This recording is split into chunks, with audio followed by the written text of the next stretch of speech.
वसुनंदी श्रावकाचार्य की गाथा क्रमांक 280। उत्तममज्जहन्नम उत्तममज्जहन्नम दिव्यं पोसह विहाणमुद्दिष्टं सगसत्यमासं चौसुभवेसुकायवम्।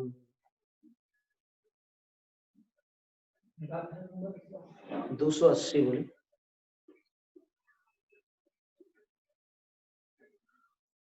प्रोषद का जो विधान है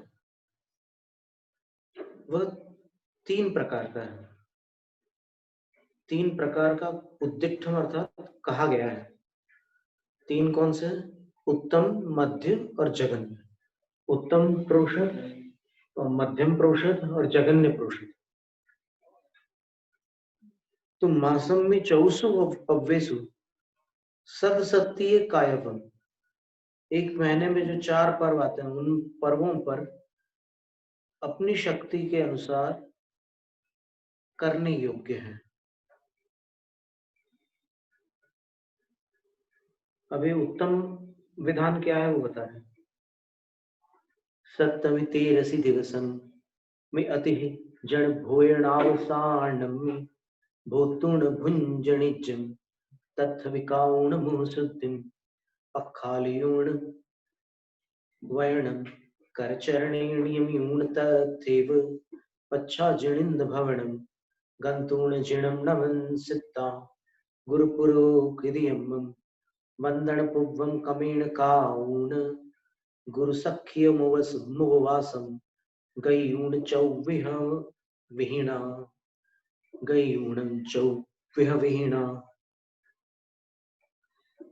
वायण कहाण पेहण सिखावण चिंतनोवोगिहिं नेऊण दिवस शेषं अवराण्य वंदनम किच्चा रैणि समयं मिठिच्चा कौसगेण्य शक्ति पडिलेहि ऊण भूमिम अपपमाणेन संथा दाऊं सयूण जिनालय घरेवा अवासयलम रत्तिम कौसगेण्यूण पच्चू से उठिता वंदन विहीना जिणन नमन सित्ता तह दव्य भाव पूज्यम जिन सुय साहूण काऊण उत विहाणेन तहा दियहम रत्तिम पुणो विगमीयूण पारण दिवसम मि पुणो पूयम काऊण पुव्वम व गंतूणनीय गेहम अति विभागंच तत्थ काऊण जो भुंजय तस् पुणम ओ सह वही उत्तमं होई।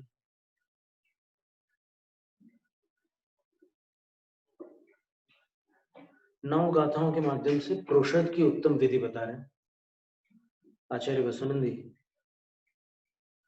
सप्तमी तेरसी दिवसमी, सप्तमी और तेरस इन दिनों पर अतिथि जन भोजनाव समूह, अतिथि जनों के भोजनों का अवसान हो जाने पर अर्थात अतिथियों का भोजन समाप्त हो जाने पर, अतिथि कौन? वही 3 प्रकार के। भोतुण भुंजनिजम, जो भोजन अपने योग्य है उसका भोजन स्वयं कर लिया। और तत्थ भी कौण मुंह शुद्धिम, और वहीं पर मुख शुद्धि करके या उसके होते ही मुख शुद्धि करके वर्णम कर चरणे पखालिउण, अपने मुख को और अपने हाथ पैरों को प्रक्षालित करके नियमिऊण तथ्य, ये नियम कर लेना कि कल अष्टमी को हम उत्तम प्रोषद कर रहे हैं, आप चतुर्दशी को कर रहे हैं, वहीं पर नियम कर लेना। अच्छा, फिर उसके बाद कहाँ जाना? जिणिंद भवनम गंतुन, जिनालय में जाकर के जिणम नमन सिद्धा, जिनेन्द्र भगवान को नमस्कार करके गुरुपुरवो किदियम वंदन पूर्वम कमेण काउण, वंदना पूर्वक कृतिकर्म गुरु के सामने करके क्रम से गुरु सखी मोहवासम गई उन्हें, गुरु की साक्षी पूर्वक उपवास को ग्रहण करके चौव्य विहीणा, 4 प्रकार की विधि से आहार का प्रत्याख्यान ग्रहण किया जाता है। 4 विधियां होती है। सबसे पहले तो क्या है? विनय शुद्ध, अनुभाषण शुद्ध,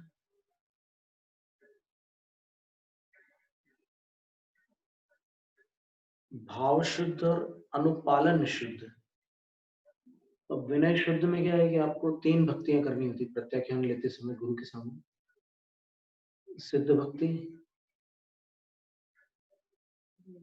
योगी भक्ति और गुरु भक्ति।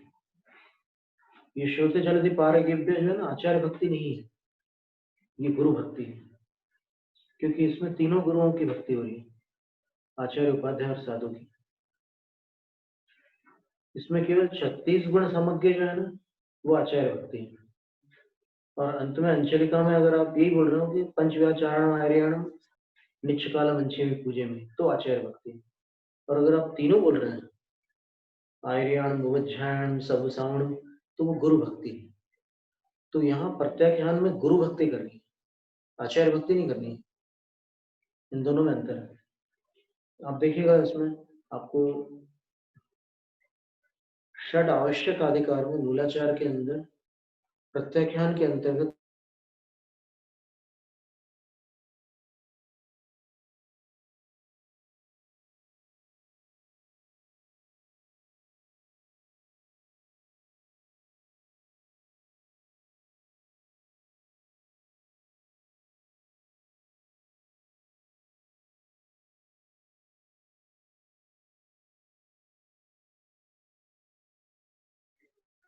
योग और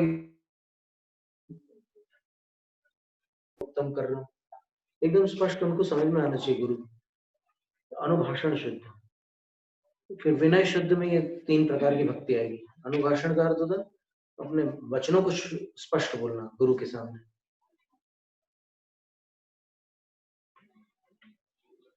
फिर भाव शुद्ध का अर्थ होता है आर्द्रौद्र ध्यान पूर्वक नहीं करना है उसको।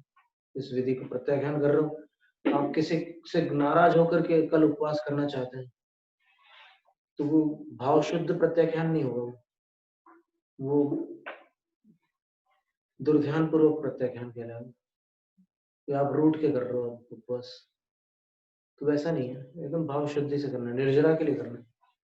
और चौथा जो है अनुपालन शुद्ध का अर्थ होता है कि अब संकल्प ग्रहण करने के बाद अनुपालन, उसकी रक्षा करेंगे हम उस संकल्प की, और कंठगत प्राण होने पर भी हम इस उपवास को भंग नहीं करेंगे, इस त्याग को नहीं छोड़ेंगे, ये अनुपालन शुद्ध है।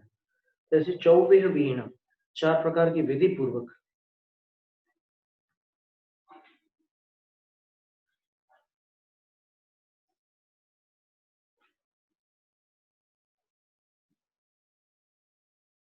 और इन्होंने अनुवाद में इन्होंने 24 का अलग किया और वीणा का अलग किया, विधि पूर्वक।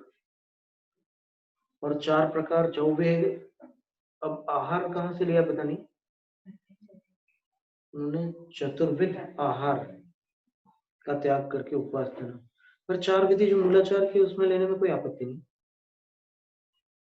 फिर वाचना, फिर कथा का अर्थ होता है प्रथमानुयोग पढ़ना, फिर अनुप्रेक्षा का अर्थ होता है अनुप्रेक्षा करना, फिर शिक्षावण यानी किसी को आगम की विधियों को सिखाना, और चिंतन, चिंतन का अर्थ अपने मौन होकर के अपने मन में चिंतन करना आगम के विषय का, वो इन उपयोगों के माध्यम से, अर्थात अपने उपयोग को इन्हीं में लगा करके न्यून दिवस शेषम, अब जो सप्तमी और 13 का जो बचा हुआ दिन है, दोपहर में आपने ये ले लिया प्रत्याख्यान, तो शेष दिवस को व्यतीत करना है इन क्रियाओं के साथ। और तदुपरांत क्या करना है कि अवराण्य वंदनम किच्चा, फिर आपराणिक वंदना कर लेना है, सायंकालीन वंदना करना है। और रैणी समय में ठिच्चा काउत्सर्ग, रात्रि के समय, रजनी के समय काउत्सर्ग पूर्वक स्थित होकर नियय शक्ति ये पड़िलेयोण भूमि, अपनी शक्ति के अनुसार, शक्ति जितनी हो अपनी उसके अनुसार खड़े होकर के रात्रि में भूमि पड़िलेहुण अपपमाणेन संथारम दाउण किंचिरतिम सयोण, आपकी जितनी शक्ति, कितना सोने से आप आगे का पूरा व्यवस्थित कर सकते हो काम, उतना ही सोना है आपको अपनी शक्ति देख करके। तो कायोत्सर्ग पूर्वक आपको सोने से पहले ये सब कर लेना है और अपनी शक्ति के अनुसार भूमि में पड़ी ही होना, भूमि का प्रतिलेखन करके मतलब धरती को शोधित करके अपप्रमाणेन संधारण दाउन, अपनी आकृति के बराबर चटाई या कुछ बिछाकर, संस्कार का अर्थ होता है बिछौना, मतलब कोई भी ऐसे आस्तरण संस्तरण जो भी बिछाने योग्य वस्तु जिस पर आप सो रहे हैं वो लगा करके देकर रत्तिम किंचित सेयूण, रात में किंचित शयन करके। अब वो कहाँ करोगे आप ये सब काम? तो बोलते हैं कि जिनालय नहीं घरे व, आप अगर जिनालय में रहकर उपवास कर रहे हो तो जिनालय में करना अथवा निज घर में करना। जिनालय में भी पहले ऐसे स्थान होते थे, घर वाले में तो नहीं कर सकते ये सब, लेकिन जिनालय में ऐसे स्थान होते थे। जैसे कल स्वामी जी ने बताया, भट्टा स्वामी जी ने, कि वहां पर रहने का एक स्थान भी है।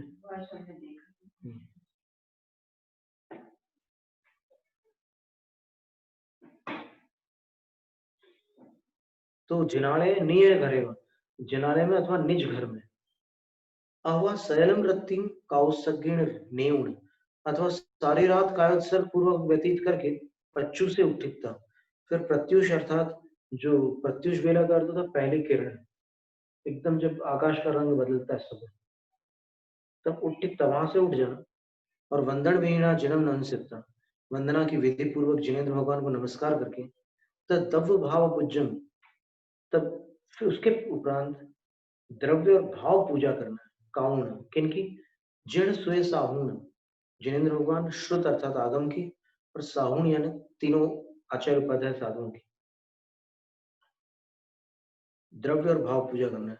अब ये द्रव्य और भाव पूजा क्या है इसको अपन समझ लेते हैं।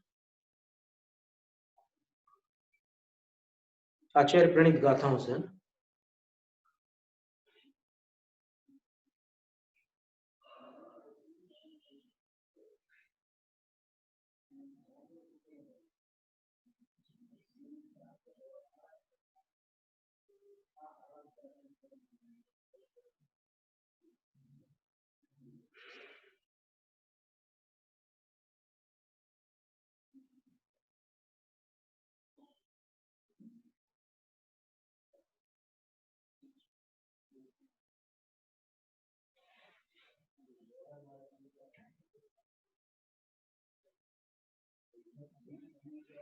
द्रव्य पूजा की परिभाषा और भाव पूजा की परिभाषा इसी ग्रंथ में गाथा क्रमांक 448 में द्रव्य पूजा की परिभाषा दी है, और गाथा क्रमांक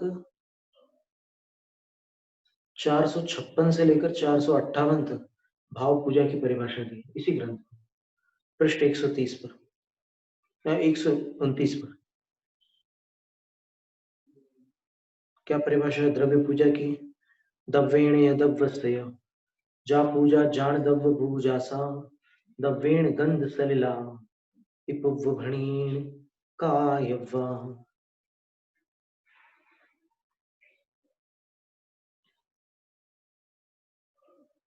द्रव्य की पूजा करना, प्रतिमा आदि जो द्रव्य है, नौ देवता रूप जो भी द्रव्य है वो भी द्रव्य ही तो है ना, क्योंकि 6 द्रव्यों से अलग तो नहीं है, तो पूज्य द्रव्य है, तो उनकी पूजा करना वो द्रव्य पूजा हुई। और द्रव्य द्वारा पूजा करना भी द्रव्य पूजा हुई। अब द्रव्य कौन से हैं? तो बोलते हैं कि गंध सलिलादि पूर्व भणीयेन द्रव्येण, गंध जल आदि पूर्व कथित द्रव्य द्वारा जो पूजा की जाती है वो द्रव्य पूजा है। अथवा जो नवदेव रूप जो द्रव्य है उनकी पूजा करना द्रव्य। द्रव्याणाम पूजा द्रव्य पूजा, द्रव्य ही पूजा द्रव्य पूजा, दोनों तरह से समास बनेंगे, तत्पुरुष ही रहेंगे दोनों। तो एक तृतीय तत्पुरुष हो जाएगा, द्रव्य ही पूजा द्रव्य पूजा तृतीय तत्पुरुष। और द्रव्याणाम पूजा द्रव्य पूजा ये षष्ठी तत्पुरुष है।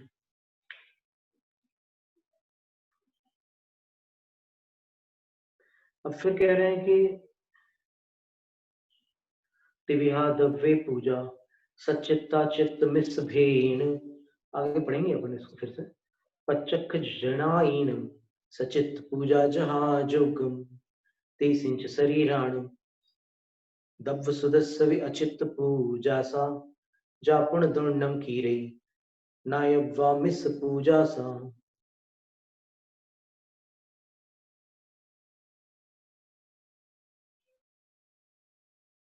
अहवा आगमनो आ गमाई भेण भव्यम दव्वम नाउन दव्व पूजा कायव्वा सुप्तमग्गेण। तीन प्रकार की द्रव्य से संबंध रखने वाली पूजा जो होती है वो तीन प्रकार की होती है। सचित्त द्रव्य पूजा, अचित्त द्रव्य पूजा, मिश्र द्रव्य पूजा। तो जो प्रत्यक्ष जिनेन्द्र आदिक हैं, यानी जैसे मेंढक के जीव ने देव पर्याय में आकर के साक्षात महावीर स्वामी की पूजा की, वो सचित्त पूजा थी। थाली की सामग्री सचित्त है अचित्त है उसको यहाँ पर विवक्षित नहीं करके आचार्य कह रहे हैं कि जिनकी आप पूजा कर रहे हैं वो अगर सचित्त है तो सचित्त पूजा हुई। तो महावीर स्वामी वहां साक्षात महावीर स्वामी थे, जीवित थे वो, तो उनकी पूजा करना सचित्त पूजा हुई। फिर तेसिंच शरीराणम दव्व सुदस्सति, और फिर जब भगवान मोक्ष चले जाते हैं और उनके शरीर की पूजा होती है, शरीर तत्काल विलीन नहीं होता, इसमें तीन मत है।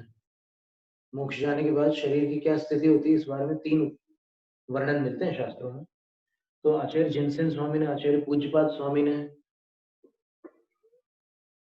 कहा है कि वो शरीर रहता है और उसी शरीर का अंतिम संस्कार होता है, अलग से कोई पुतला वगैरह बना करके नहीं पूजा करते हैं, साक्षात समझ के करते हैं। नहीं, वो स्थापना रूप में है, वो निक्षेप में भेद आ रहा है। यहाँ भाव निक्षेप से जो जीवंत जिनेन्द्र हैं उनकी पूजा सचित्त पूजा कह रहे हैं। और फिर कह रहे हैं कि तेसिंच शरीराणि, और उनका जो शरीर है वो शरीर भी पूज्य होता है। जैसे मुनिराज की संलेखना हो गई, समाधि मरण पूर्वक वो प्रयाण कर गए, तो उनका जो शरीर है वो तो पुद्गल है, तो वो पुद्गल पूज्य है कि नहीं है? तो वो भी पूज्य है। तो तेसिंच शरीराण जिणाइणम लिखा है, जिन आदिक। अब आदिक में क्या लेंगे? और आदिक के शरीरों की पूजा अचित्त पूजा है। तो जिन आदिक में सिद्ध तो नहीं आ सकते, जिनेन्द्र भगवान आएंगे, फिर आचार्य परमेष्ठी वगैरह आएंगे। जो भी जीवंत थे और शरीर छूट गया उनका शरीर पूज्य है, तो वो द्रव्य पूजा है, अचित्त पूजा है। फिर दव्य सुदस्स, और फिर जो द्रव्य श्रुत है, जो शास्त्र रूप है, उसकी पूजा करना भी अचित्त पूजा है। और जापुण दंडम कीरी, और दोनों की पूजा करना मिश्र पूजा है। नौ देवताओं की आपने पूजा की थी, उसमें से 5 तो सचित्त थे ना, 5 सचित्त थे कि नहीं? अनंत, सिद्ध, आचार्य, उपाध्याय और साधु, ये पांचों जीव हैं, तो इनकी पूजा भी हो गई। फिर बाकी जो 4 हैं, धर्म जो है वो एक भाव है, धर्म जो है वो रत्नत्रय है। यद्यपि रत्नत्रय जीव में ही पाया जाता है, जीव की ही पर्याय होती है, तो उस अपेक्षा से वो सचित्त है। और वैसे देखो तो वो भाव है। बाकी जो शास्त्र है, चैत्य है, चैत्यालय है, ये अचित्त है। तो इस तरह ये मिश्र पूजा होगी, दोनों की पूजा करना। फिर एक बात और कह रहे हैं, अथवा आगम और नो आगम के भेद से द्रव्य बहुत प्रकार का हो जाता है। बहुत सुंदर बात कही है यहाँ पर, आगम और नो आगम के भेद से द्रव्य के अनेक भेद हो जाते हैं। तो नाउन द्रव्य पूजा कायव्वा, तो ये सब जान करके द्रव्य पूजा करने योग्य है सुप्त मग्न, शास्त्र के मार्ग से, आगम के अनुसार। तो जो इंद्र वहां पर पांडुक शिला पर भगवान को विराजमान करता है, पंच कल्याणक की जो पूजा करता है, उसमें ये द्रव्य पूजा इस प्रकार की होती है, वो द्रव्य पूजा है। अब भाव पूजा क्या है इसको और अपन समझ लेते हैं ताकि दोनों की तुलना करके, वो तो वही है, निक्षेप में अंदर आता है ना वर्णन।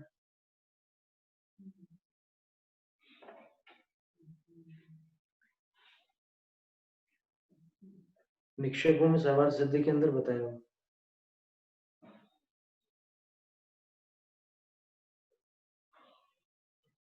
भावी जिन पर्याय से युक्त जीव द्रव्य को द्रव्य जिन कहते हैं, ऐसा है। काउणनंत चौ, काउणानंत चौ ठयाय गुण कीर्तनम जिनाइनम जम्बंधनम तियालम कीरई भावच्चणं तंखु पंचणमुकार पै ह्यथवा ह्यहवा जाव कुणिज सत्तिये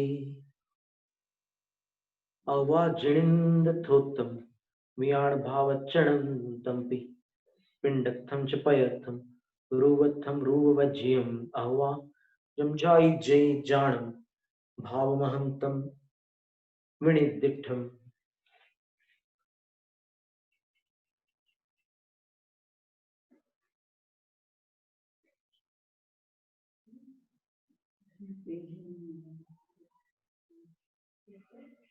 अनंत चतुष्टय आदि गुणों का कीर्तन करना, किनके? जिनाइनम, जिन आदिक के अनंत चतुष्टय आदिक का कीर्तन करके जो त्रिकाल वंदना की जाती है उसको भाव पूजा निश्चित रूप से जाना। और अथवा पंच नमस्कार के पदों द्वारा शक्ति पूर्वक जो अर्चना की जाती है, नमस्कार के पदों से भी अपन भावों से अर्चना कर रहे हैं, शक्ति पूर्वक अर्चना की जाती है, वो भाव पूजा है। अथवा जिनेन्द्र थोत्तम, जिनेन्द्र भगवान का जो स्तोत्र है भक्तावार कल्याण मंदिर आदि सहस्रनाम, उनको हे शिष्य तुम भाव पूजा जानो।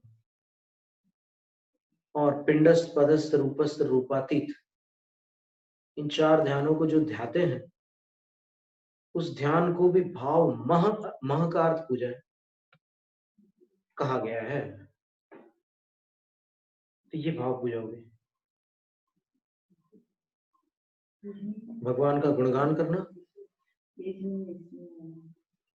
भगवान का गुणगान करना, अनंत चतुष्टय आदि गुणगान करना। और जिनाइनम का अर्थ होता है जिनेन्द्र भगवान आदि आचार्य है तो उनके अनंत चतुष्टय का अपन गुणगान नहीं करेंगे, उनके पास जो गुण है उसका गान करेंगे तो उनका गुणगान कहलाएगा। उपाध्याय है तो उनके गुणगान करेंगे, साधु है तो उनके करेंगे। तो तीनों काल करना है, ये भाव अर्चना है। और पंच नमस्कार पदों से भी भावार्चना होती है। जितनी शक्ति है आप जितनी बार पंच नमस्कार पद का वो कर सकते हैं उतना कर सकते हैं। अथवा जिनेन्द्र की स्तोत्र पढ़ना, वो भी भावार्चना है। अथवा रूपस्थ आदि ध्यान करना, पिंडस्थ पदस्थ रूपस्थ रूपातीत, तो ये ध्यान करना भी भाव पूजा है।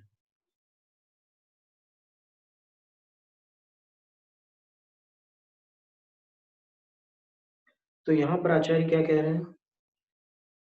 दव्य भाव पूजन जड़ स्वे सावण काउण, देव शास्त्र गुरु की द्रव्य भाव पूजा करके उत्त विहाणीनतया देहम मृत्युम पुनो गम्यूण, फिर उसी विधि से जो पिछले दिन आधे दिन तक की थी विधि, उसी विधि से आज का दिन और रात पूरी व्यतीत करो। और पारण दिवसम्मी, फिर जो तीसरा दिन है पारणा का दिन, पारणा के दिन पर पुनो पुयम काउण, फिर से पूजा करो। उव्वम, पहले के समान ही पूजा करना। और गंतुण नियय गेहम, और अपने घर पर जाकर अतिथि विभागम च तत्थ काउण, वहां पर अतिथि विभाग कर लेना, आहार दान कर लेना अपने घर जाकर। अगर मंदिर में रुके हो तो वहां से अपने घर जाकर के आहार दान करना, और आहार दान करके जो भुंजे, जो फिर स्वयं भोजन करता है, तस् फुड़म पोष विहीन उत्तम हुई, तो उनके लिए, उसके लिए स्पष्ट रूप से प्रोषद की विधि उत्तम हो जाती है।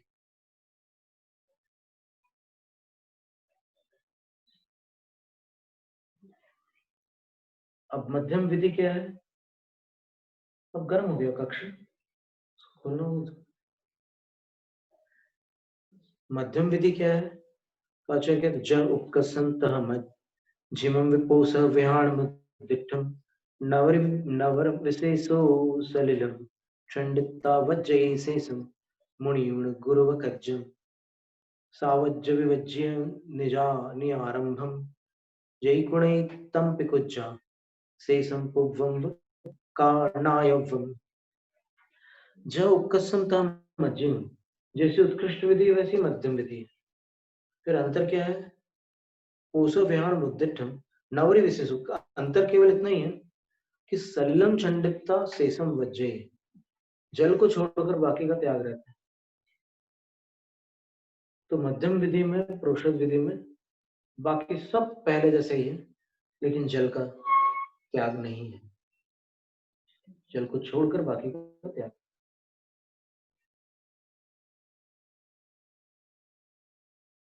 मुनियों गुरुव कज्जम,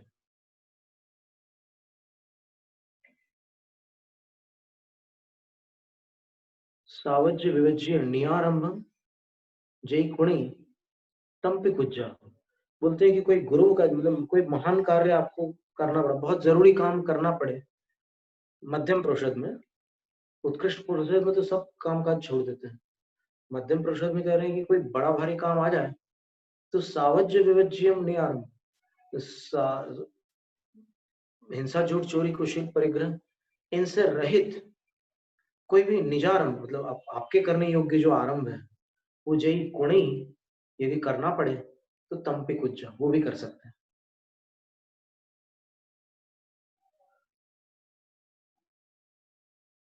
कोई आरंभ कार्य कर सकते हैं। शेषम पुव्वम गुणायम, बाकी सब जो है पहले के समान ही जानना। हाँ,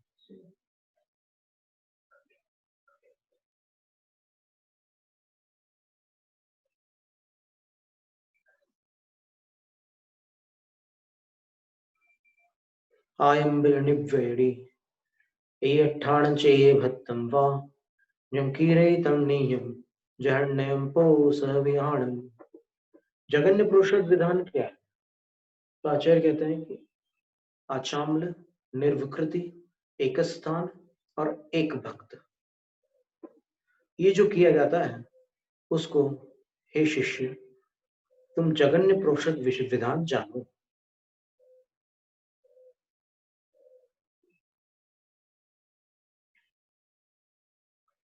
अब ये जो चार शब्द दिए हैं, मतलब चार विधियां दी है जगन्य में। आपको न तो उपवास करना है, न केवल जल लेना है, बल्कि आपको ये चार करने हैं, तब आपकी प्रोषद प्रतिमा पलेगी। तो ये चार क्या है? आचाम्ल, निर्विकृति, एक स्थान और एक भक्त। अब इसको अपन, ये परिशिष्ट में उन्होंने दिया है, वो देख लेते हैं।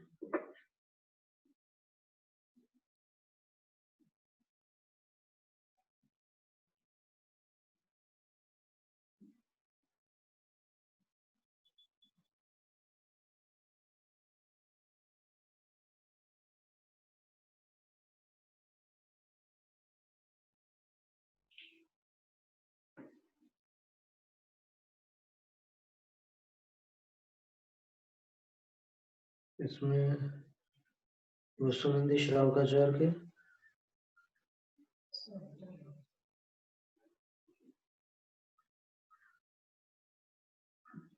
100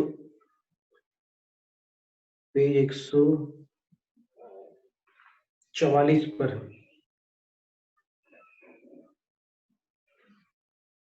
गाथा 295 में आयम्बिल या आचाम्ल व्रत बताया है। तो आपको अष्टमी चतुर्दशी को आचाम्ल व्रत करना है जगन्य प्रोषद में। अष्टमी आदि पर्व के दिन जो निर्जल उपवास करने जब निर्जल उपवास करने की शक्ति न हो, तब इसे करने का कथन इस ये आचार्य विधि है। इसको जघन्य उपवास कह रहे हैं, जघन्य प्रोषद कहना था उनको। पर्व के दिन एक बार रुक्ष अथवा नीरस आहार ग्रहण करने को आयम्बिल कहते हैं। आचाम्ल कांजी कांजी एक बार इसको पढ़ लेते हैं क्या बोल रहे हैं। इसके संस्कृत में अनेक रूप देखने में आते हैं, यथा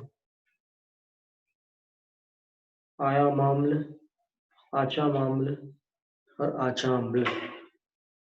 इनमें से प्रारंभ के दो रूप तो श्वेतांबर ग्रंथों में ही देखने में आए आते हैं। तीसरा रूप दिगंबर और श्वेतांबर दोनों ही संप्रदायों के ग्रंथों में प्रयुक्त किया गया है। उक्त तीनों की निरुक्तियां विभिन्न प्रकार से की गई है और तदनुसार अर्थ भी भिन्न रूप से किए गए हैं, पर उन सब का अभिप्राय एक है और वह यह है कि 6 रसों में आचाम्ल का चौथा रस है।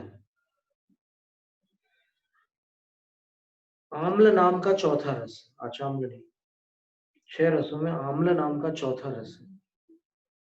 अच्छा, ये इसकी टिप्पणी भी देखा मुझे बात हम समझ रहे हैं, उसको भी देखते हैं। इस व्रत में उसे खाने का विधान किया है। तो इस व्रत में नींबू, इमली आदि के रस के साथ केवल पानी के भीतर पकाया गया अन्न, घुंगरी या रूखी रोटी आदि भी खाई जा सकती है। पानी में उबले चावलों को इमली आदि के रस के साथ खाने को भी कुछ लोगों ने आचाम्ल कहा है।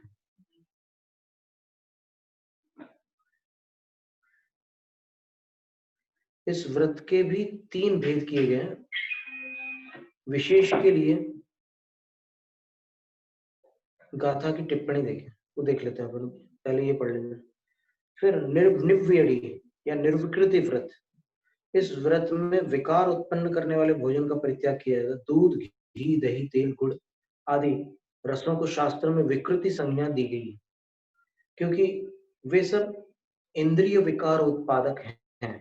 अतएव उक्त रसों का या उनके द्वारा पके हुए पदार्थों का परित्याग कर बिल्कुल सात्विक एवं रूक्ष भोजन करने को निर्विकृति रस निर्विकृति व्रत कहा गया है। इसे करने वालों को नमक तक के भी खाने का त्याग करना आवश्यक माना गया है। कुछ आचार्यों ने व्याख्यानुसार रसादि के संपर्क से सर्वथा अलिप्त रूक्ष एक अन्न के ही खाने का विधान इस व्रत में किया है। अब उनको वहां पर देना था, मतलब कौन से आचार्य ने क्या किया।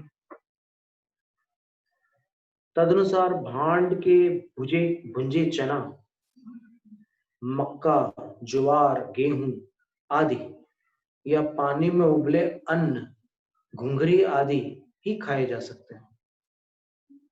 कुछ लोगों की व्याख्या अनुसार नीरस 2 अन्नों के संयोग से बनी खिचड़ी, सत्तू आदि खाए जा सकते हैं। इस विषय का स्पष्टीकरण पंडित आशाधर जी ने अपने सागर धर्मामृत में इस प्रकार किया है। निर्विकृति विक्रियेते जिह्वा मनसी येनेति विकृतिर। जीव और मन जिससे विकार को प्राप्त होते हैं उसको विकृति कहते हैं। गो रस एक शिरस, फल रस, धान्य रस, भेदात चतुर्धा, और उसके 4 भेद हैं। विकृति के 4 भेद हैं। एक गोरस यानी दूध, दही, छाछ ये सब आ जाएंगे गोरस में, घी भी आएगा। फिर इक्षु रस, इक्षु रस में गन्ने का रस आएगा, गुड़ आएगा, शर्करा आएगी और खांड आएगी और मिश्री भी आएगी।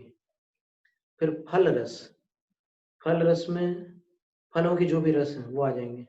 और धान्य रस में अनाज संबंधी जो भी रस है वो आएंगे, जैसे गेहूं का दूध बनता है और ऐसे और भी होते हैं कुछ धान्य रस। सोयाबीन का दूध बनता है। फिर तैल, अच्छा चतुर्थ, ये 4 प्रकार के विकृति रूप रस है। तत्र गोरस क्षीर घृतादि, उसमें गोरस में क्या आता है, दूध और घी आदि। इक्षुरस खांड गुड़ आदि, इक्षुरस में खंड और गुड़ आदि, खांड और गुड़ वगैरह होते हैं। फल रसो, फल रस में क्या आता है, द्राक्षाम्र आदि निष्यंद, अंगूर और आम आदि का जो रस है वो आता है। फिर धान्य रस, धान्य रस में क्या आता है, तैल मंडादि, तेल और मंड आदि।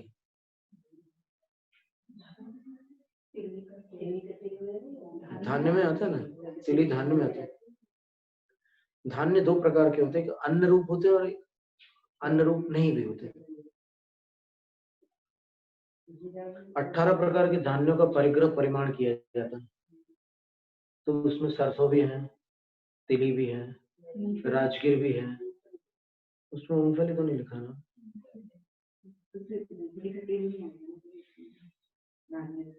उपलक्षण में तो आ जाएगा।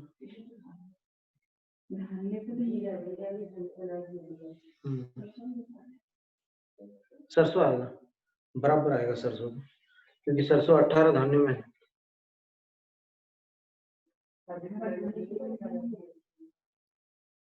अथवा यद येन स भुज्यमानं स्वदते, अथवा जिसको जिसमें डालकर मुंह में डालने पर स्वाद आ जाए तो वो स्वाद वाली चीज नहीं लेना।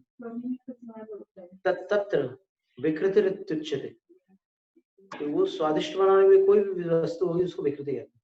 विकृतेर निष्क्रांतम भोजनम निर्विकृति, विकृति से निष्क्रांत जो भोजन है वो निर्विकृति है। सागर धर्मामृत अध्याय 5 श्लोक 35, उसकी टीका, टीका खुद उन्हीं ने लिखी है ग्रंथकार ने।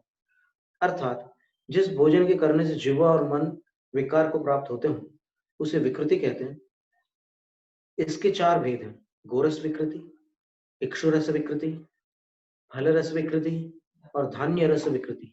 दूध, दही, घी आदि को गोरस विकृति कहते हैं। गुड़, खांड, शर्करा, मिश्री आदि को इक्षुरस विकृति कहते हैं। अंगूर, अनार, आम, संतरे, मौसम्बी आदि फलों के रस को फल रस विकृति कहते हैं। और तैल, मांड आदि को धान्य रस विकृति कहते हैं। मंडादि लिखा था ना, मांड माने भात का जो मांड होता है वो धान्य रस। तो निर्विकृति में वो वर्जित है, मांड भी नहीं लिख सकते। इन चारों प्रकार की विकृतियों से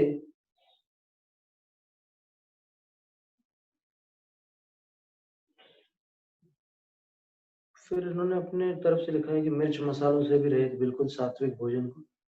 पहली बात तो सात्विक शब्द आया नहीं है मूल में, अनुवादक कई बार अपनी बात लिख देते हैं।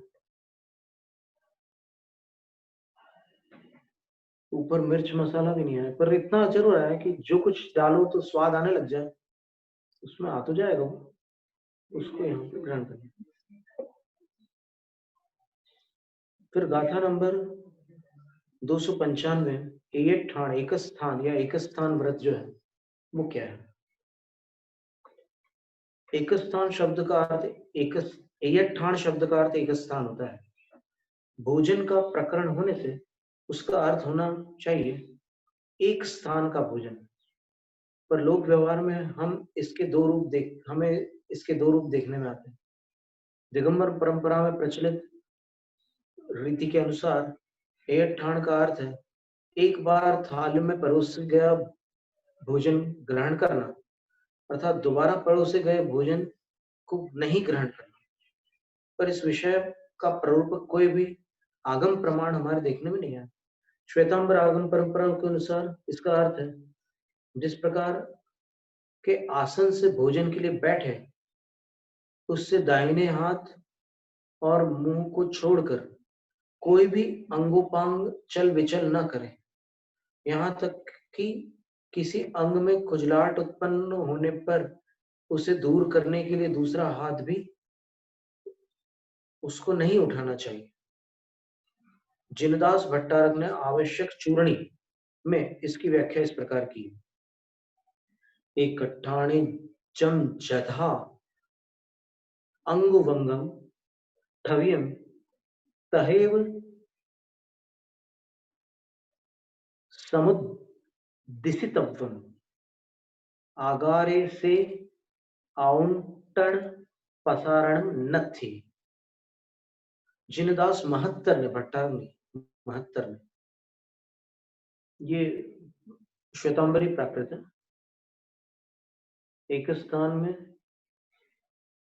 अंगोपांग जो जैसा है स्थापित हो चुका है वैसा ही उसको बनाए रखना होता है। समुद्दिशितव्यम आगारे से आउंटण पसारणम नथी। और घर में उसका आवागमन नहीं होता, संकोच विस्तार भी नहीं कर सकते, एकदम ज्यों के त्यों रहना होता है। फिर आचार्य सिद्धसेन ने प्रवचन सार की वृत्ति में सिद्धसेन जैसे ने भी ऐसा ही अर्थ किया है। एकम अद्वितीय स्थानम अंग विन्यास रूपम। स्थान का अर्थ होता है अंग का विन्यास, ठहर जाना, शरीर को स्थिर कर लेना, उसको स्थान कह रहे हैं। तो यत्र तत् एक स्थान प्रत्याख्यानम। तो एक स्थान रूप प्रत्याख्यान कौन सा होता है कि जिसमें केवल मुंह और हाथ चलते हैं, बाकी सब स्थिर हो जाते हैं। तद यथा वो इस प्रकार है कि भोजन काले अंगोपांगम स्थापितम, भोजन के समय जो अंगोपांग स्थापित किया है, तस्मिन् तदा तथा स्थित एव भोक्तव्यम, वैसा ही स्थित होते हुए भोजन करना है।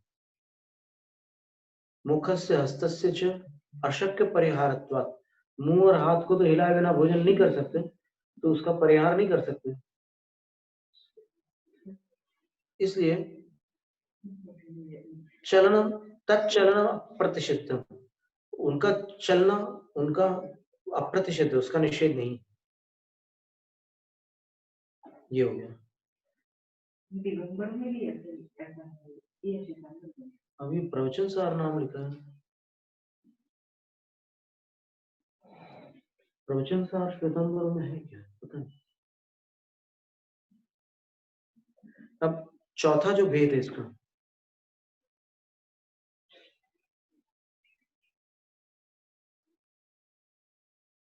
एकात्म है, एक भक्त, एक भक्त अर्थात दिन में एक बार भोजन करना, एक भक्त या एकाशन कहते हैं उसको, एकाशन कहते हैं, एकासन नहीं कहते, एकाशन कहते हैं। एक और अशन भोजन, एकात्म का भी यही अर्थ है कि एक अत्त अर्थात भोजन, एक बार भोजन करना। दिगंबर और श्वेतांबर दोनों परंपराओं में इसका समान अर्थ किया गया। आवश्यक चूर्णी में जिनदास महत्तर कहते हैं, एकासनम नाम पूता भूमि तो न चालित जंती शेषाणे हथे पायाणी चालित जावी। एकासन नाम किसका है कि पवित्र भूमि से चलायमान नहीं होना और बाकी हाथ पैर चला सकते। आवश्यक वृत्ति में हरिभद्र सूरी कहते हैं, एकाशनम नाम सकृत उपविष्ट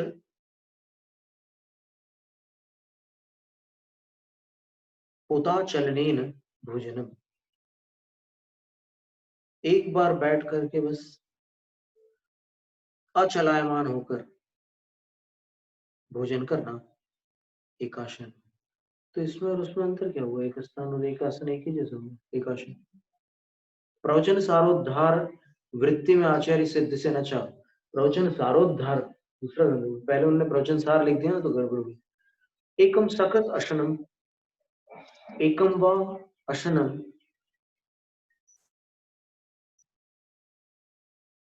उता चलन तो यत्र प्रत्याख्याने तदेकाशनम एकासनम वा।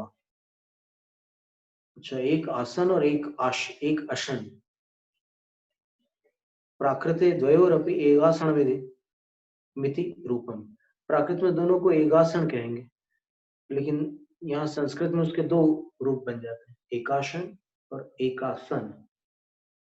तो अगर एकासन लेते तो आसन को बदलना नहीं है, और बिना बदले जितना भोजन हो जाए वो आपका एकासन कहलाए।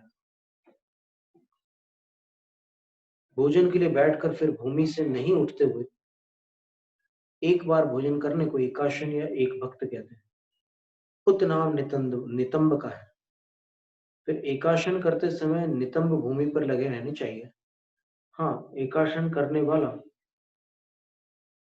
शेष नितंब को न चलाकर शेष हाथ पैर आदि अंगोपांगों को आवश्यकता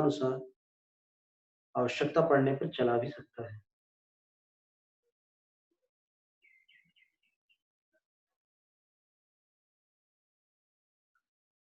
अब अपन वहां पर टिप्पणी देख लेते हैं।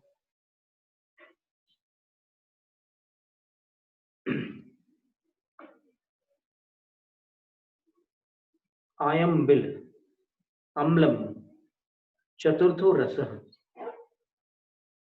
अम्ल जो है वो चौथा रस, खटाई।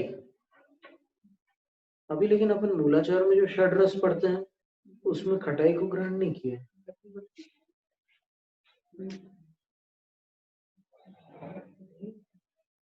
तो फिर दही को उपलक्षण मानकर खटाई लेना होगा। खट्टा नहीं मतलब दही की वजह सही से बात है। खट्टा नहीं है। बिल्कुल अब सही दही बात। बोलता है खिचड़ी नहीं, अब तो ये पढ़ने के बाद में अपन धारणा बदल सकते हैं। चौथा रस जो है वो खटाई है। तो सैव प्रायण व्यंजने यत्र भोजन भोजने ओदन कुल माश सप्त प्रवृत्त के तदाचा मामलम।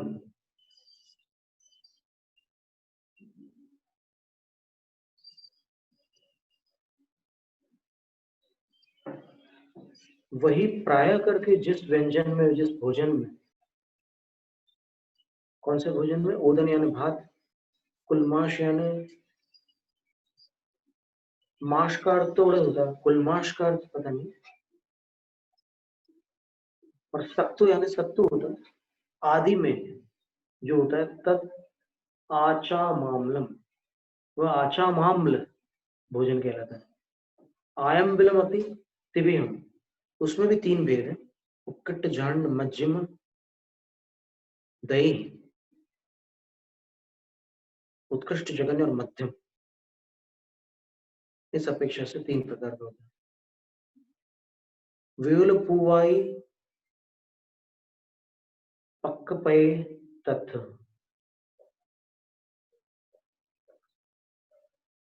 तिव्यम जनतम व्यूल पुवाई पक्क पय तत्थ। जो तीन प्रकार का होता है उसमें अत्यधिक पुआ वगैरह जो होते हैं पक्को पदार्थ, उनमें होता है अचम। फिर मिय सिंधव सुंटी मिरी मेही सो वच्चलम च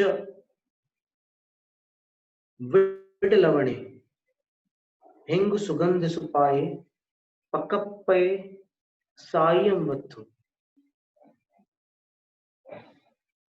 मिय सिंधव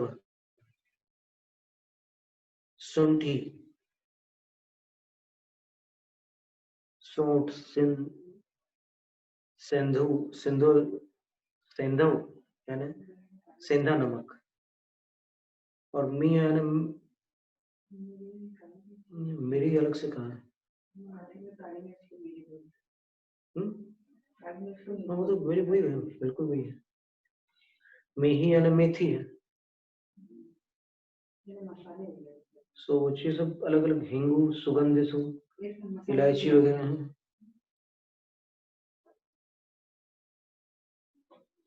तो ऐसी स्वाद्य वस्तुएं होती है, वो है।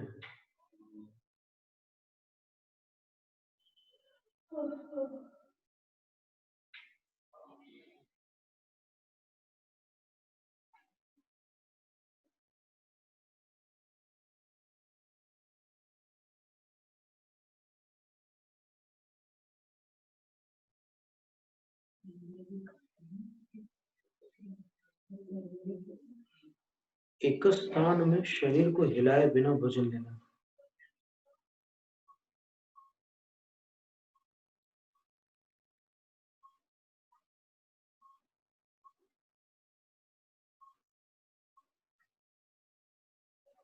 इसमें कांजी का आहार नहीं दिया हुआ है। वो अम्बिल जो होता है वो रागी को कहते हैं ना, अम्बिल। रागी को अम्बिल कहते हैं। रागी का अम्बिल बनता है। खट्टा होता है। खट्टा डाले तो खट्टा होता है, नहीं तो उसमें सादा ही होता है। दूध भी खा सकते हो, खट्टा डाले तो दूध नहीं डाल सकता। तो सारांश क्या निकला इस सबका? 4 प्रकार के जघन्य प्रोषद बताया है इन्होंने। तो सबसे पहले बोला है कि आचाम्ल, दूसरा बोला निर्विकृत, यानी कोई भी रस नहीं लेना, कोई रस नहीं, कोई भी नहीं, एक भी रस नहीं लेना, निर्विकृति, वो ठीक है, उसको नीरस भी कह सकते हैं। फिर तीसरा कहा है एक स्थान। एक स्थान का अर्थ होता है एक जगह पर स्थिर होकर के भोजन करना, शरीर को बिल्कुल अविचल करके भोजन करना। एक साथ इसको भी कहते हैं कि एक बार थाली में भरोस गया, उसको भी एक साथ बोलते हैं। वो तो बोलते ही हैं, वो भी बताया उन्होंने, पर वो प्रचलन में है, कहीं श्लोक काव्य में लिखा हुआ नहीं, ऐसा बोल रहे हैं। तो एक स्थान का अर्थ एकदम एक जगह स्थिर होकर के भोजन लेना है, सिर्फ हाथ को और मुख को ही हिलाना है, हाथ और मुख को ही हिलाना है, बाकी पूरे शरीर को मूर्ति जैसा रखना है, वो एक स्थान। पिछले शब्द से किया, एक आने की बात करते थे, एकदम पहुंच गया, थाली में सब शुद्धि पूजा करी, सब थाली में लाके रख दिया, मैंने बोला बस इतने जो लगा दिया बंद, कुछ नहीं कर, कितने चावल अच्छा, सब घबरा हो गए, सब गड़बड़ कर गए। तो दूसरे दिन से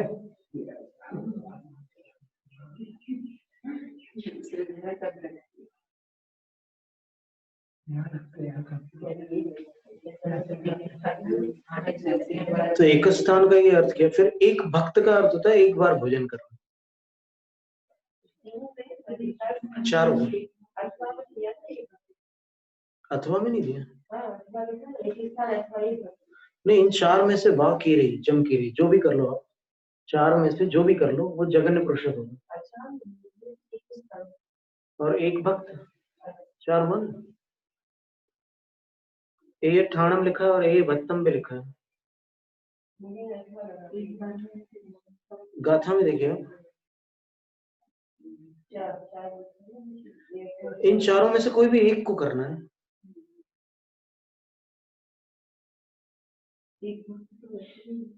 क्या वो सबका थोड़ी होता है, ये अभी यहाँ शिक्षाव्रत की बात चल रही है,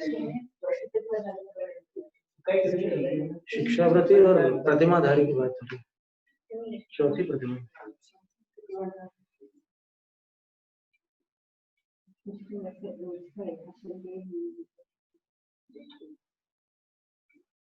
तो अच्छा, तो जिनका रोज का एकादशन है उनका तो चल ही रहा है प्रोषद, समझ लीजिए जघन्य प्रोषद तो हो ही रहा है, ठीक है। तो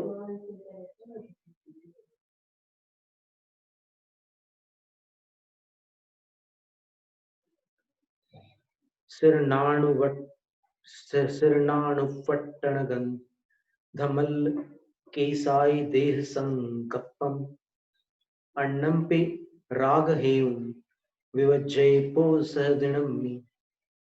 शिरस्नान, उबटन, यानी शरीर पर जो लेप किया जाता है, उपटन लगाया जाता है। गंध, माल्य, फिर केशादिक की जो सज्जा होती है, बालों का सजाना, और देह संकल्प, और शरीर संबंधी और भी जो अलग अलग प्रकार के संकल्प पूर्वक जो सजावट की जाती है। अन्नम पे राग है, और भी जो राग को उत्पन्न करने में कारणभूत क्रियाएं हैं शरीर से संबंध रखने वाली। विवज्जय पोषः दिनम, प्रोषद के दिन उसका त्याग कर दीजिएगा। शिर से स्नान नहीं करना प्रोषद के दिन।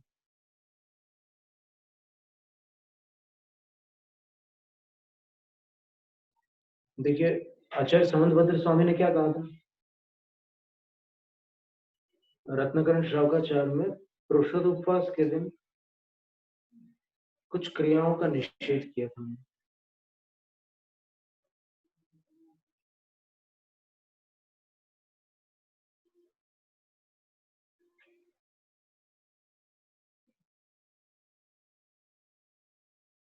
सोनागत से बिहार हुआ था, तमिल साथ में था, थनावत आया वाला जी। थनावत में है, वहाँ एक नई चीज दे दी, पता नहीं वो सावक कैसे खाते हैं, हमने दिया इसलिए खा लिया।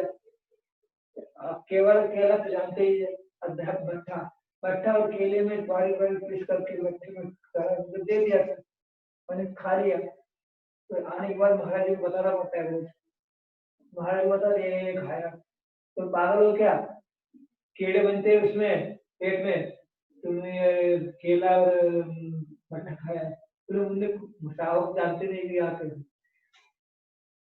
तो प्रायश्चित दिया।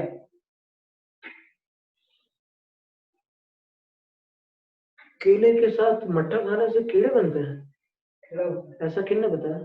हाँ सही सर, तुमने पागल हो तो प्रायश्चित दिया हमको। कौन सा केला? ये पका हुआ केला, केला पका केला है ना, अच्छा, केले में जैसे शिकरन दूध में डाल के बनाते हैं ना, तो ऐसे केले में डाल के बनाया, मट्ठे में डाल के बनाया, रायता टाइप। मतलब वो केला एकदम उसमें बारीक कर दिया हाँ मट्ठे में। जैसे हम पूरा वो बारीक हाथ से बारीक करके मट्ठे में सब शिकरन करते हैं ना, उसमें जीव बनता है, ऐसा कहीं? कीड़े होते हैं, सब मेरे को नहीं मार, गुरु ने बताया इसमें देखा, जब से नहीं खाया कभी। ठीक है, दूध में तो खाते हैं,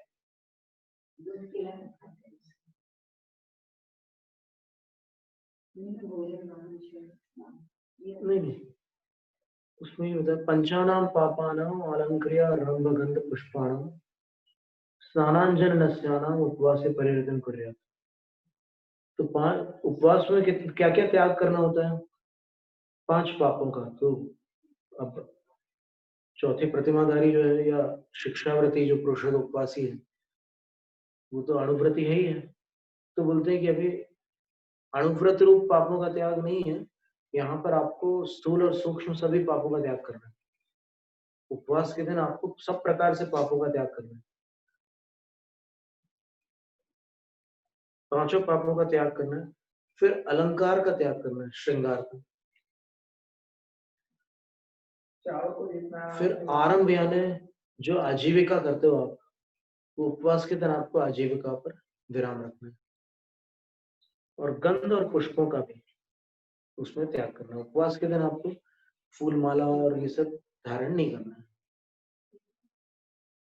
सुगंधित वस्तुएं नहीं लगाना शरीर में, अनावश्यक स्नान भी नहीं करना। अंजन का अर्थ, अंजन जो आंखों में जो अंजन लगाते हैं ना, काजल या फिर सूरमा वगैरह, वो नहीं इस्तेमाल करना है। और नस्य का अर्थ होता है नाक में जो घी या बादाम का तेल और वो सब डालते हैं, उसका प्रयोग नहीं करना है उपवास के दिन।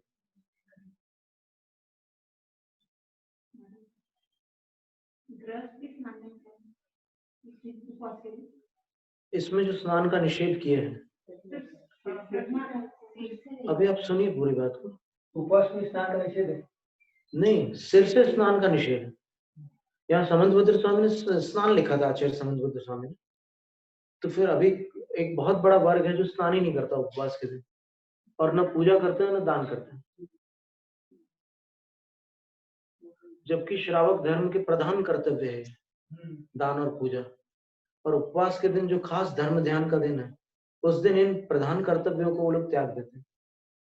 तो आचार्य वसुनंदी महाराज ने कह दिया कि सिर से स्नान नहीं करना। और अपन प्राय ऐसा ही करते थे उसका अर्थ कि आप जो लौकिक कार्यों के लिए स्नान करके प्रवृत्ति करते हो, उस स्नान को छोड़कर आपको सिर्फ दान और पूजा के लिए स्नान करना है। लेकिन मान उपवास के दिन तो ये नहीं है, कोई नियम नहीं है श्रावक मुनियों का ना दे। नहीं ऐसा कैसे हो सकता है कि उपवास के दिन? नहीं तो ये भी कहते हैं ना, वो आचार्य महाराज ये कह देते ना, उनने स्नान का निषेध किया, पर उनने ये स्पष्ट नहीं किया कि कौन से स्नान का निषेध। तो इससे ये निर्णय नहीं हुआ कि वो जिस स्नान का निषेध कर रहे हैं उस निषेध के कारण आप उपवास के दिन दान और पूजा नहीं कर सकते, ये निषेध नहीं हुआ। और दूसरी बात कि उपवास के दिन पूजा करने का तो प्रावधान है, पूजा करके उपवास पूरा होता है। और पूजा के विषय में श्रावक धर्म के अंतर्गत एक नियम बताया है जय धवला की पहली पुस्तक में कि अभिषेक के बिना श्रावक पूजा नहीं कर सकते।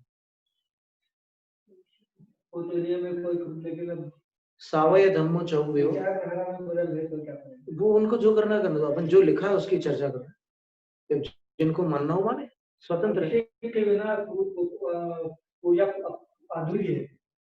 वो तो वही बता रहे ना हम आपको कि उसमें ये लिखा है कि दानम पूजा शील मोहवासु सावय धम्मो चौव्यो, दानम पूजा शील मोहवासु चेल। श्रावक धर्म के 4 भेद है, दान, पूजा, शील और उपवास। तो फिर पूजा जो है उसकी क्या प्रक्रिया है, तो आचार्य लिखते हैं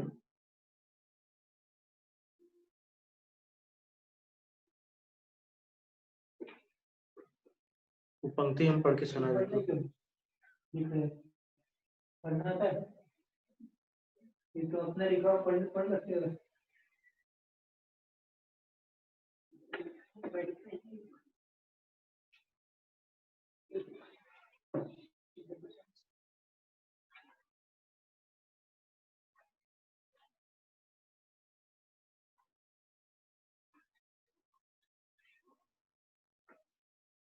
और दक्षिण महाराज जी के श्रावक को अभिषेक करने देते ही नहीं है।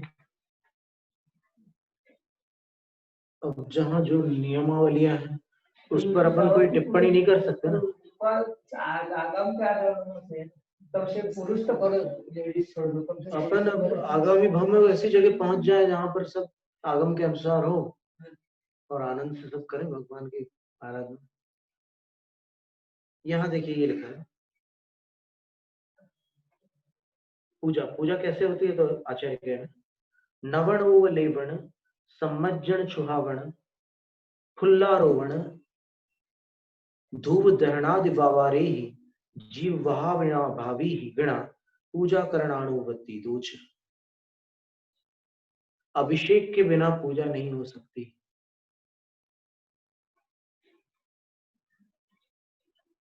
उपलेपन के बिना पूजा नहीं हो सकती, सम्मार्जन के बिना पूजा नहीं हो सकती, चंदन लगाए बिना पूजा नहीं हो सकती, पुष्प का आरोपण किए बिना पूजा नहीं हो सकती, धूप को जलाए बिना पूजा नहीं हो सकती, और आदि शब्द से और भी जितने द्रव्य हैं पूजा के उनके बिना पूजा नहीं हो सकती। ये कौन कह रहे हैं? आचार्य वीरसेन स्वामी, धवला की जय धवला की पहली पुस्तक में कह रहे हैं।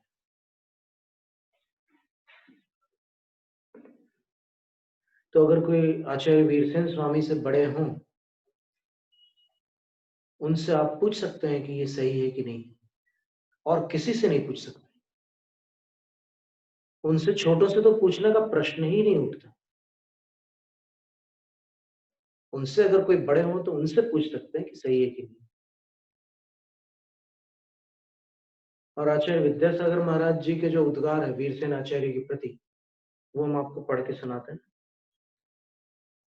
ललितपुर में ग्रीष्मकालीन वाचना चल रही थी, 2 वाचनाएं हुई थी ललितपुर में। तो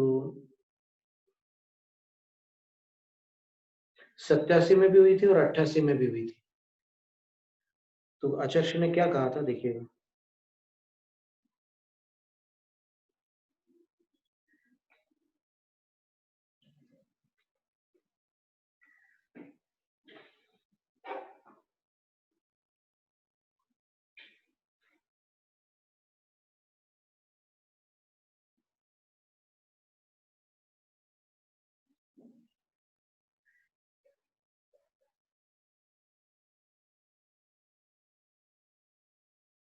आचार्य विद्यासागर महाराज श्री की बात कर रहे हैं।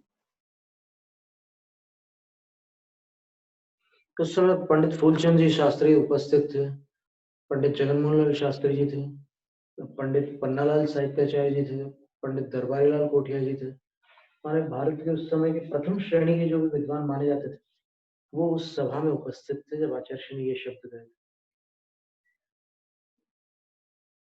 तो ये शब्द महत्वपूर्ण है।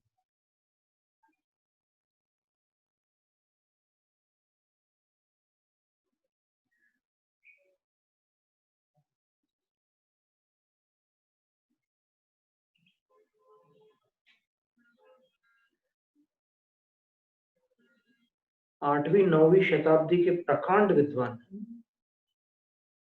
धवला जय धवला के रचनाकार और कली काल में तीर्थंकर के समान आचार्य वीर सिंह स्वामी, ये आचार्य विद्यासागर महाराज जी की शब्द है।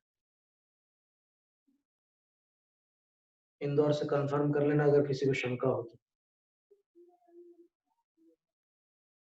धवला जय धवला के रचनाकार और कलिकाल में तीर्थंकर के समान आचार्य वीर सिंह स्वामी नहीं होते तो हम जैसे पामर जीवों को कौन मार्ग दिखाता।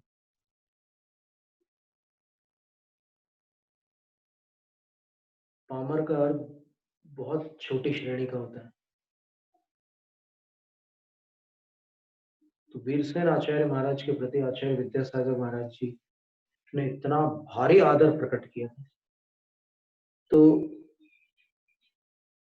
वो आदर जो है केवल उन आचार्य के प्रति हो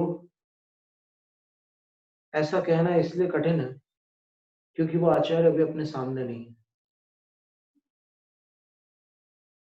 उनके द्वारा लिखित ग्रंथ है अपने सामने, उन ग्रंथों के ही आधार पर आचार्य विद्यासागर महाराज जी ने ये उद्गार प्रकट किए।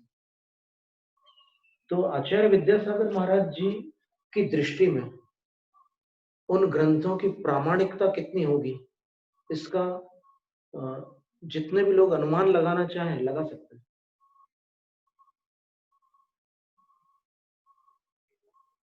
और उन आचार्य वीरसेन स्वामी ने लिखा है कि अभिषेक के बिना पूजा नहीं हो सकती।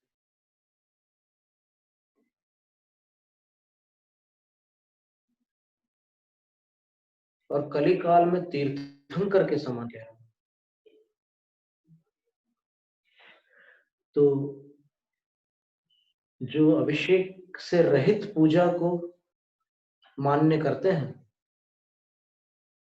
और आचार्य विद्यासागर महाराज जी को भी मान्य करते हैं, उनको पुनर्विचार कर लेना उचित है। यदि अभिषेक रहित पूजा उनको मान्य है तो फिर वीरसेन आचार्य महाराज के अतिरिक्त कोई और तीर्थंकर बता दे। आचार्य कुंदकुंद स्वामी के विषय में कहते हैं कि उन्होंने चारित्र पौड़ में अभिषेक का वर्णन नहीं किया।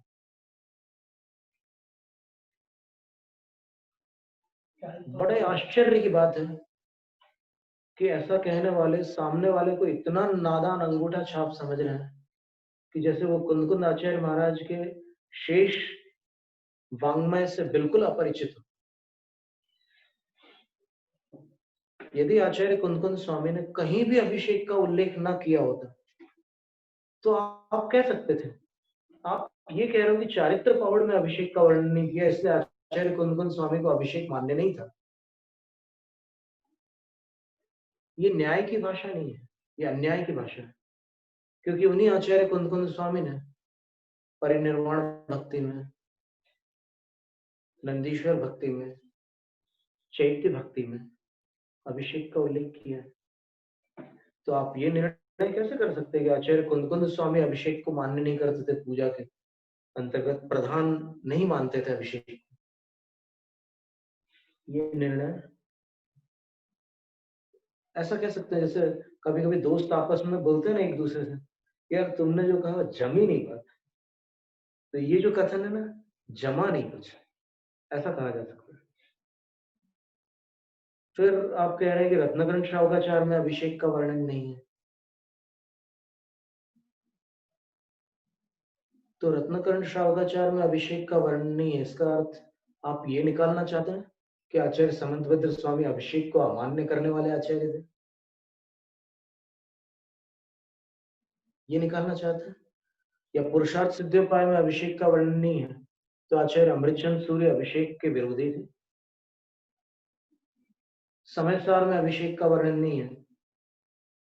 और हम तो आपने जितने ग्रंथों के नाम दिए, 10-12 ग्रंथों के नाम दिए, उन्होंने वंशीधर एक पंडित है कोई, उनने लिखा है ऐसे 10-11 ग्रंथों के नाम लेकर के लिखा है कि अभिषेक की अनिवार्यता नहीं है दिगंबर आमनाय में। तो अभी जो अपन ने पढ़ा जय धवला में, जिनको श्रद्धा है वो इसको मान्य कर लें। और कुंद आचार्य के भी 3 हमने नाम दे दिए, 3 स्थानों पर उन्होंने भी अभिषेक का उल्लेख किया है। तो अगर उन पर श्रद्धा हो तो वो भी मान्य कर लो, और ना हो तो फिर आप स्वतंत्र हैं, कोई दबाव थोड़ी आपको दबाव थोड़ी डाल रहे हैं कि आप मानो ही मानो, जिनको जो मानना है माने। तो इसमें इतनी क्रियाएं बताइए, और फिर अंत में ये लिखा है, सबसे खास बात ये है, अगर वो ये लिखते हैं कि पूजा में ये सब चीजें होती है, चलती है, तो अपन फिर भी उसमें से कुछ अवकाश निकाल सकते थे कि ठीक है ये सब चलती है, अगर ना हो तो भी चल जाएगा, ऐसा कोई निकाल सकता। लेकिन यहाँ अंत में क्या लिखा है कि आदि बावारे ही बिना, इन प्रवृत्तियों के बिना पूजा कर नाणुवती, पूजा करना बन नहीं सकता, ये लिखा। अनुपपत्ति, अनुपपत्ति का अर्थ क्या है? ऐसा बन ही नहीं सकता, हो ही नहीं सकता, ये लिखा है। इसका मतलब ये है कि अभिषेक के बिना पूजा नहीं हो सकती। अब फिर प्रश्न आता है कि अभिषेक तो बालक का होता है, भगवान का सुमेरु पर्वत पर जो होता है अभिषेक, वो तो बालक होते हैं उस समय। यहाँ मूर्ति तो केवली भगवान की है, और केवलियों का अभिषेक कैसे हो सकता है जब मुनियों का स्नान मूल गुण होता है? मुनि जब स्नान नहीं करते तो फिर तीर्थंकर की भगवान की प्रतिमा को कैसे नहलाया जा सकता है?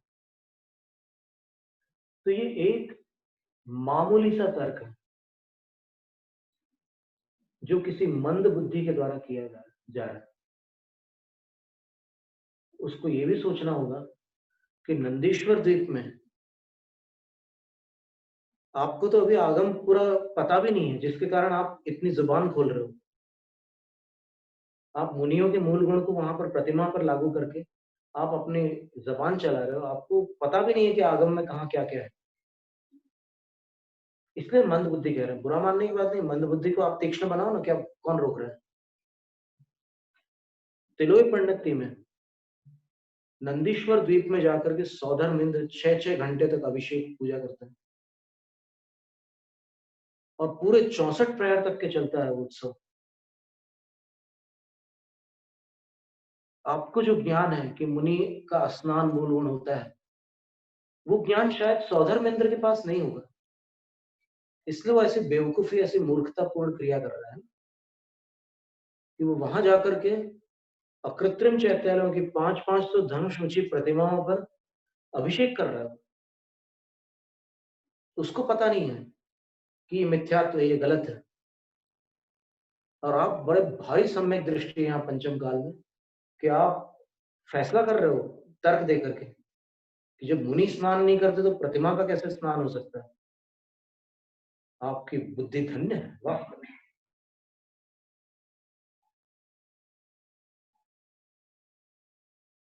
तो अभी इतना समझ लो कि आगम के किसी भी वचन के प्रतिकूल तर्क अगर अंदर उत्पन्न हो रहे हैं तो सम्यक दर्शन पर संदेह किया जा सकता है।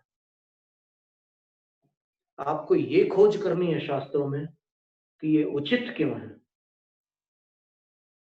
शास्त्र में बताई हुई क्रिया अनुचित क्यों है, इसके पक्ष में तर्क देना मात्र मिथ्यात्व को सूचित करने वाला है।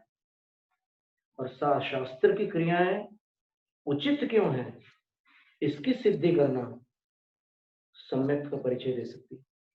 ये फिर भी सम्यक का तो अपन कोई निर्णय पूर्वक कह नहीं सकते क्योंकि वो सूक्ष्म है, लेकिन अगर शास्त्र से विरुद्ध आप तर्क दे रहे हैं तो फिर वहां पर तो आपको श्रद्धा ही नहीं है शास्त्र के प्रति। आचार्य वीरसेन स्वामी ने नवर्ण शब्द लिखा।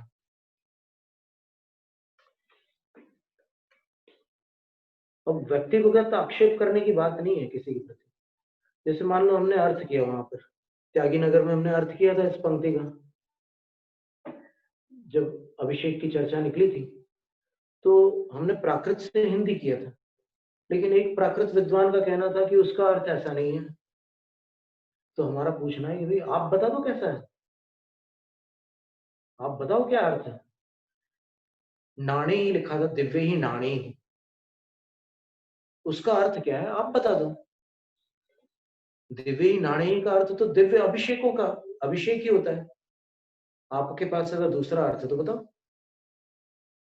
और इनके माध्यम से वो पूजा करते हैं, ऐसा बोल रहे हैं। तो इन पूर्वक वो पूजा करते हैं, तो उनने सब नाम लिए हैं। तो खैर इसमें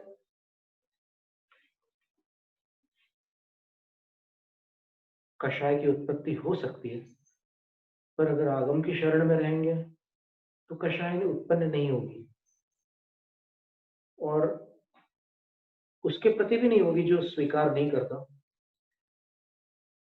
थोड़ी कषाय उसके प्रति आ सकती है जो गुमराह करता है, जो आगम का असत्य अर्थ करता है, उसके प्रति थोड़ी कषाय आती है। लेकिन फिर भी मन को इस प्रकार शांत किया जा सकता है कि उनका ज्ञानावरण का इतना ही क्षयोक्षम है कि वो इससे अधिक आगे बढ़ नहीं पा रहे हैं। तो भगवान से प्रार्थना है कि उनको सद्बुद्धि प्राप्त हो, उनके ज्ञानावरण का क्षयोक्षम बढ़े और उनका आग्रह छूटे और आगम स्वीकार हो। आगम और आग्रह दोनों में आग है। आगम की आग कर्म को जलाती है और आग्रह की आग धर्म को जलाती है। जैनम जयत शास्त्र।